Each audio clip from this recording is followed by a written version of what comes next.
औषधे चिन्तयन्ति विष्णुं भोजनं च जनार्दनं शयने पद्मनाभं च विवाहे च प्रजापति युद्धे चक्रधरं देवं प्रवासे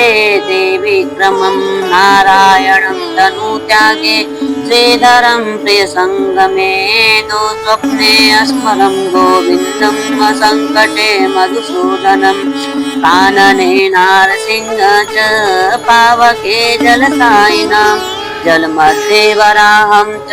पर्वते रघुनन्दनं गमने वामनं चैव सर्वकायेषु माधवम् षोडशयतानि नामानि प्रातरुत्थाय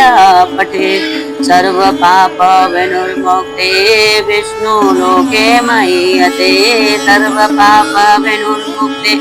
विष्णुलोके महीयते औषधे चिन्तयेत् विष्णु भोजनं च जनार्दनं शयने पद्मनाभं च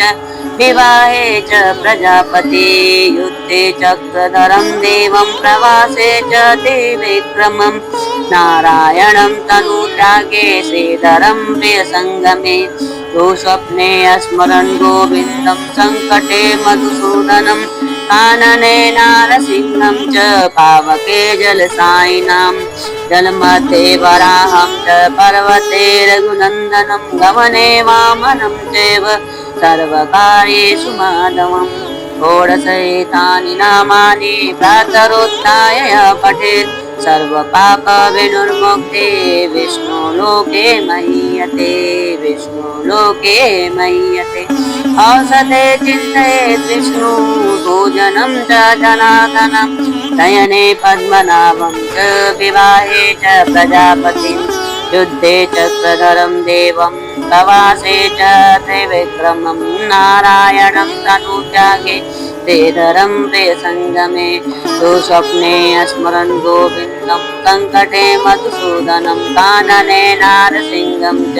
पावके जलसायिनां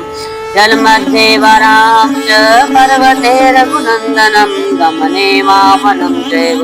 सर्वकार्येषु माधवम् षोडशेतानि नामानि प्रातरुत्थाय पठेत् सर्वपापविनिर्मुक्तं विष्णुलोके महीयते सर्वपापविनिर्मुक्तं विष्णुलोके महीयते।